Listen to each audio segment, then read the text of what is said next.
সত্যি জামাই, এমনিতে যা হয় হোক, তুমি খুব চ্যাংড়া আছো কিন্তু। জামাই আর শাশুড়ি বলে কথা, একটু চ্যাংড়া না মাইলে হয়? যতই হোক নাই চাই, তুমি আমার কত আদরের একটাই শাশুড়ি, তোমার সাথে যদি একটু বিলিকুতকুত না দিতে ভালো লাগবে বলো? ধ্যান নাচে তা জামাই খুব কথা বলে, আজকে রাতে বুঝতে পারছি তো। তা বুঝতে পারিনি হয়তো। মা, জামাইয়ের সাথে তুই এত হাসাহাসি করছিস কেন? কেন জামাইয়ের সাথে কি হাসতে কি মানা আছে নাকি? ও তো ঘরেরই ছিল, তাই নাকি? শুনছ শাশুড়ি মা, তোমার এই মেয়ের মনে না খুব সন্দেহ গো। সেটাই তো দেখছি। কি আমি সন্দেহ করছি? তুমি এতক্ষণ কোথায় ছিলে সেটা বলো। আমি বালছি ছিলাম রে কেলাচুদা। শুনছ শাশুড়ি মা তোমার মেয়ের কথা? এই ছুরি ভাষা শিখছিস লাই তুই? মা, তুমি এই কথা বলছো? এতদিন তো তোকে আমি বিয়ে করেছি, তুই তো আমার কথা শুনিস না, এখন তো মায়ের কথাটা তো শোন। হুটহাট করে এখানে ওখানে যাচ্ছিস, কেউ যদি কাপড় তুলে ভরে দেয় তখন কি হবে? কেলাচুদা মিনসে ভাষা ঠিক করে বলবি, ঠিক আছে? এই শিবানী, তুই ঘরে যা। আমার মন বলছে জানো শাশুড়ি মা, তোমার মেয়ে মনে হয় কারোর সাথে লাইন ফাইন মারে। বেশ করে মারি রে, তোর তাতে কি? ঠিকই বলেছো তুমি, আমার আবার কি? আমার কিছুই নয়, আবার আমার সবকিছু। তুমি আমার বউ, 6 মাস 21 দিন হলো তোমাকে বিয়ে করেছি। এরপরে যদি তোমার পেটে বাচ্চা চলে আসে, তাহলে অন্য কেউ সেই বাচ্চাটা তৈরি করবে, আর সেই পাপের বোঝা আমাকে মাথায় করে বহন করতে হবে। তুমি তো ডার্লিং সেটাই চাইছো। কি বলতে চাইছো কি তুমি কালু? Yes mom. ওর সাথে বকাবকি না করে তুমি আমার কথা শোনো। তোমার কথা তো শুনবোই, দাঁড়াও তার আগে আরেকটা কথা তোমার মেয়েকে বলে দিই। আমি জানি শিবানী, এই গ্রামে তোমার একটা ভালোবাসার মানুষ আছে, কিন্তু প্রেম করতে তোমাকে বাধা দিইনি গো, ঠিক আছে? কিন্তু তার পাপের ফল আমার ঘাড়ে চাপাবে না, এটাই বলতে চাই তোমাকে আমি। যার সাথে প্রেম ভালোবাসা করছো তাকে সব দিবে উপরের জিনিস, কিন্তু ভিতরে ভরতে দেবে না। তাইলে আমি কিন্তু সহ্য করতে পারবো না, বলে দিচ্ছি। জামাই তাহলে কত ভালো ছিলি দেখ। এরকম ভালো ছিলি তো কোথায় পাবিলা? তোকে বিয়ের পরে প্রেম করতে দিছি, তাহলে বুঝ কেমন আমার ভালো জামাই। নিশ্চয়ই এর ভিতরে কোনো ষড়যন্ত্র আছে, না হলে এত সহজে ও কি করে মেনে নিল আমার ভালোবাসার কথা? কি চিন্তা ভাবনা করছো শিবানী? যত চিন্তা তত ভাবনা, যত ভাবনা তত দুশ্চিন্তা। Every don't mind, you understand, you better understand. আশা করছি কথাটা বুঝতে পেরেছো। প্লিজ সর্বনাশ বাবা, লো লো লো লো, কি জামাই লো, কথাই কথাই ইংলিশ। তুমি হেসো না জামাই, তুমি ইংলিশ কথা জানতে তুমি আগে বলনি কেন? আগে এই কথাগুলো বলার সুযোগ পেলাম কোথায় বেবি? বিয়ের 6 দিন পর থেকে তোমাকে ঝাঁটা বারণ মারতে শুরু করলো তোমার মেয়ে, তার সাথে সাথে তুমিও রেগে গেছো। পারিনি গো, তোমার মতো হ্যান্ডসাম স্মার্ট ইংলিশে কথা বলা জামাইকে আগে বুঝতে পারিনি গো। বুঝতে পারলে কি আর বলতাম বলো? ওকে এভরি ডোন্ট মাইন্ড, তোমার বিটিকে একটু বুঝিয়ে দাও, যতই হোক ও আমার বউ তো বটে, আমার পারমিশন ছাড়া কোনো বাসতলাতে গিয়ে যাতে চিত হয়ে না হয়। দেখো তুমি যা ভাবছো তা নয়। What the hell you bloody liar! আমার পারমিশন ছাড়া যাও কোন হিসাবে তুমি? কালু, ওর সাথে বকাবকি না করে আমার কথা শোনো। ওকে যা বলার আমি বলে দেবো, ওর সাথে বকে কোনো লাভ হবে না, ঠিক আছে? ঠিক আছে বেবি, তুমি যখন বলছো তখন আর ওকে শাসন করলাম না, তোমার হাতেই ছেড়ে দিলাম। এই শিবানী, যা তুই ঘরে যা।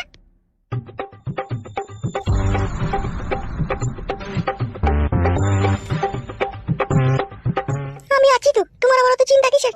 চিন্তা আমি কিছুই করিনি, তবু আমাদের আটকানো তো প্রয়োজন, আমাদের ঘরের মেয়েকে পরের ছেলেতে কেন কাজ করবে? ঠিকই বলেছো তুমি, বেশ ওকে আমি বুঝিয়ে বলে দেবো। বেশ ঠিক আছে, তাই হবে। আমি দোকানে চলাম একটু চা খেতে। বাড়িতেই চা করে দিচ্ছি, খাও। না না, দোকানে খেয়ে চলে যাবো। শোনো একটা কথা শোনো। বলো কি বলবে? তোমার শ্বশুর একটা অনুষ্ঠান বাড়িতে নিমন্ত্রণ খেতে যাবে, ঠিক আছে? তুমি সন্ধে লাগার আগে বাড়ি চলে আসবে। ঠিক আছে ঠিক আছে। আর আসার সময় দুটো ঘুমের ট্যাবলেট নিয়ে নেবে। ঘুমের ট্যাবলেট লিখে হবে?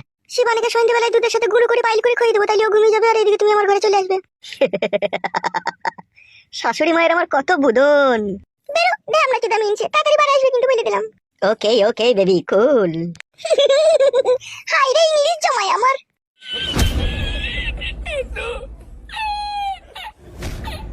সত্যি এইরকম জামাই খুব ভাগ্যবান, শাশুড়ির কপালেই জুটে। আজ এরকম জামাই পেলাম বলে শরীরের চাহিদাটা মিটলো। না সেটি ভাত চাপিয়ে দিগা।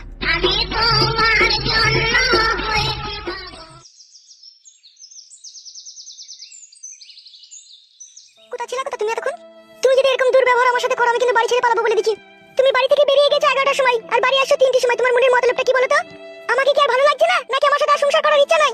দাঁতলা চুদা মিনসিয়া, দাঁতলা চুদা মরদ কথা বলছে না কেন ও? বল তুই কোন টাইমে সাত তলায় ঢুকেছিলি, বল। এইভাবে আমাকে অপমান করাটা কি ঠিক হচ্ছে শোনা বউ আমার? অপমান তো কম হয়ে গেল।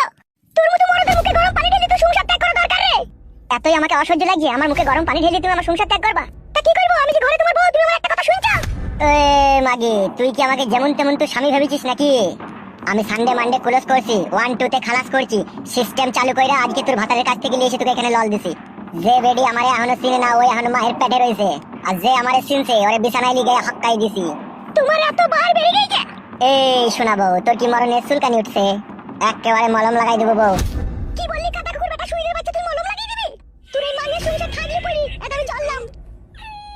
জনি কপালে ছুড়া, কাটা কুকুর বেটা, তোর কত মেয়ে চাই রে? আমাকে নিয়ে তোর আশা মিটছি না, তোর মেয়ের কাছে যেতে চাইছিস যা তুই। তুই এই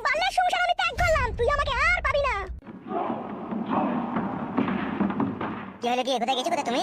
তুই কি আমাকে যে সে মেয়ে মনে করছিস নাকি? আমিও তোকে বুঝিয়ে দেবো পরের বইয়ের কাছে শোয়ার যে কি জ্বালা। যা বাড়া, বউ তো বাড়া পালিয়ে গেলে বাড়া, তাহলে কি হবে এবার আমার? বউকে বাড়া যেমন তেমন করে আটকাই কি হবে, নাহলে আমার গাড়ে বাড়া বাল ঢুকে যাবে।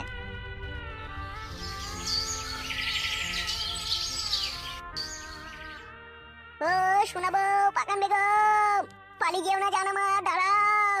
পাকান বেগম, এইভাবে তুমি আমাকে ছেড়ে চলে যেতে পারো না। দাঁড়াও আমার সোনার ময়না পাখি। কোথায় যাচ্ছ তুমি? আমি আমার এমএলএ স্বামীর কাছে চলে যাবো। তা কি করে সম্ভব শোনা, সেটা তো কোনোদিনও সম্ভব নয়। তুমি আমাকে ভালোবেসে বিয়ে করে যদি হাতে একটা ঢেমনি পাল্টাইতে পারো, আমি আমার স্বামীর কাছে ছোট হয়ে তার পায়ে ধরে ক্ষমা চাই, বলবো আমার অন্যায় হয়ে গেছে, আমার ভুল হয়ে গেছে। আমার স্বামী আমাকে ঘৃণা করলেও ক্ষমা করে দেবে। কিন্তু তোমার মতো লম্পট ছেলের সাথে আমি সংসার করবো না। আমি লম্পট? লম্পটই তো তুমি। নাহলে তুমি আমাকে ভালোবেসে বিয়ে করে তুমি রাত করে বাড়ি ফিরো কেন? তুমি আমাকে কথা দিয়ে কথা রাখো না কেন? তুমি অন্য মেয়ের পেছনে ঘুরে বেড়াও। মেয়েদের মন আর প্লাস্টিকের ধন, এই দুটোর মধ্যে কোনো পার্থক্য নাই, বুঝলি বউ?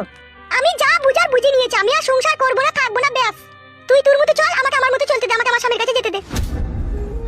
পাকান বেগম, যাওয়ার আগে একটা কথা শুনে যাও। তুমি আমাকে ভালোবেসে বিয়ে করলে, তার এই প্রতিদান দিচ্ছ তোমার কারণে আমার মৃত্যু হয়। তুমি কি আমার মৃত্যু কামনা করছো? যদি সেটাই ভেবে থাকো সেটাই। ঠিক আছে, আমি তোমার পথ আটকাবো না, তুমি যেখানে ইচ্ছা তুমি সেখানে যেতে পারো, কিন্তু যাওয়ার আগে 1 মিনিট আমার একটা কথা শুনতে হবে তোমাকে। যা বলবে তাড়াতাড়ি বলো, তোমার কোনো কথা শুনতে আমার আর ভালো লাগছে না। আমার দিকে একবার তাকাও। আমি তোমার চোখের দিকে তাকাবো না, তোমার চোখের দিকে তাকিয়ে আজ আমার জীবন ধ্বংসের পথে। আজ আমি স্বামী হারা, সংসার হারা, মেয়ে হারা, সব হারিয়েছি তোমার লেগে। তার বিনিময়ে তোমার কাছে দুঃখ আর কষ্ট আর অবহেলা ছাড়া কিছুই পাইনি। আমি তোমাকে দুঃখ দিয়েছি, কষ্ট দিয়েছি, অবহেলা করেছি? কিভাবে বলছো তুমি এসব কথা পাকান বেগম? তুমি যদি আমার লেগে স্বামীর সংসার ঘর ত্যাগ করো, আমিও তোমার লেগে জোড়াবো বাবা মা ত্যাগ করেছি। সেটা তুমি তোমার নিজের কারণে করেছো, আমার কারণে নয়। কি বলছো পাকান বেগম এসব? তুমি তোমার কারণে নয়, তা কার কারণে করেছি? ভেবে দেখো কার কারণে করেছো। যদি আমার কারণেই করতে, আমার সাথে ভালো ব্যবহার করতে, ভালোবাসতে। আসলে তুই ভালোবাসাই বুঝিস না রে বউ, তুই যদি বুঝতিন তাহলে আর এরকম কথা বলতিন না। আমি বুঝি। কি হয়েছে কি গো মা? কিছু হয়নি, এমনি আমাদের একটা স্বামী স্ত্রীর মধ্যে টুকিটাকি হয়েছে। ওই টুকিটাকি জিনিসটাই লাস্টে অনেক বড় হয়ে দাঁড়ায় বাবা। না না, সে আমি কখনোই বড় হইতে দেবো না। তার আগে আমি বইয়ের পায়ে হাতে ধরে ক্ষমা চাইলেও, তুমি যেখানে গেছি সেখানে যাও। পায়ে হাতে ধরে যদি সব সমস্যার সমাধান হয়ে যেত না, তাহলে কেস কাচারি, আইন আদালত, পুলিশ প্রশাসন, মন্ত্রী এইসব দেশের আর প্রয়োজন পড়তো না, বুঝলি কাপা? তুমি বড় বেশি জ্ঞান না দিলেও চলবে কাকা। ভালো কথা বলতে গেলে ওই রকমই বলে। দেখ আমার সোনার ময়না পাখি, জীবনে আমি যাই করি সব তোর লেগেই করি, আমাকে ভুল বুঝিস না রে বউ। তাহলে কাকা আমি মরার পরেও সুখ পাবো না। তুমি তো সুখ খুঁজে পেয়েছো গো, তোমার দুটো বউকে ছেড়ে আমাকে বিয়ে করলে, আমি 3 নম্বর বউ তোমার। তারপরেও তোমার হাতে কোনো 4-5টা মেয়ে আছে, আর কি সুখের আশা করো তুমি? জীবনে যেগুলো আছে সব ফালতু মেয়ে। কি রে ভাইপো, তোর এটা 3 নম্বর বউ? না না, এটা আমার প্রথমকার বউ, রেগে গেছে বলে কোনো আজে বাজে কথা বলছে। আমার তো কিরকম একটা ঘাবলা মনে হয়েছে। তোমার কথা বলা শেষ হয়েছে, এবার আমি চলে যাবো। সত্যি তুমি চলে যাবে? হ্যাঁ রে হ্যাঁ, বুকাচুদা মিনছে, আমি তোর ভাত খাবো না, তোর সাথে সংসার করবো না। বহু আশা দেখালি, বহু ভালোবাসা দিলি, এবার তোর ভালোবাসার মুখে মুতে দিয়ে আমি এটা চললাম। পাকান বেগম, তুমি আমাকে এইভাবে ছেড়ে যেতে পারো না, আমি কিন্তু নিঃস্ব অসহায় হয়ে পড়বো তোমার জন্য। তুই মর, তোর জীবনকে তুই ঘুচিয়ে দে, তাতে আমার কোনো দুঃখ নেই। ভাইপো বৌমা পালিয়ে গেল, আটকা আটকা ভাইপো, আটকা আটকা, আমার মুখ মানে তাকাই না, আটকা। ও আর বুকের ভিতরে এখন ইট ভাটার আগুন জ্বলছে, ওকে আর কেউ আটকাতে পারবে না কাকা। তুই কি এমন কাজ করলি যা তোকে ও ছেড়ে চলে গেল? আমিও বলতে পারবো না কাকা, ও এখন আবেগের বসে চলছে, ওকে আর কেউ আটকাতে পারবে না, আমিও পারবো না কাকা।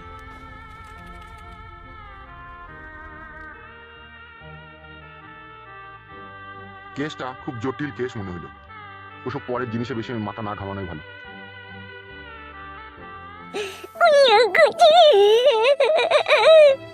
বাবা কোথায় চলে গেলে, কোথায় হারিয়ে গেল? আর আমি আমার বউকে পাবো না, আর আমি গ্রামও যেতে পারবো না।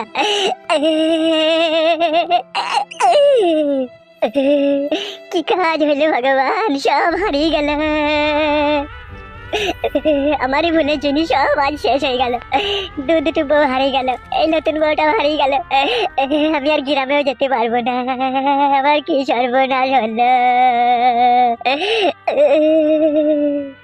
ভেবেছিলাম এমএলএর বউকে বিয়ে করে জীবনের সব সুখ পাবো, কিন্তু আগে সব সুখ আমার হারিয়ে গেল। কোথায় হারিয়ে গেল আমার সোনা বউটা রে, আমি আর পাবো না রে। সমস্ত সুখ মাটির সাথে মিশিয়ে গেল,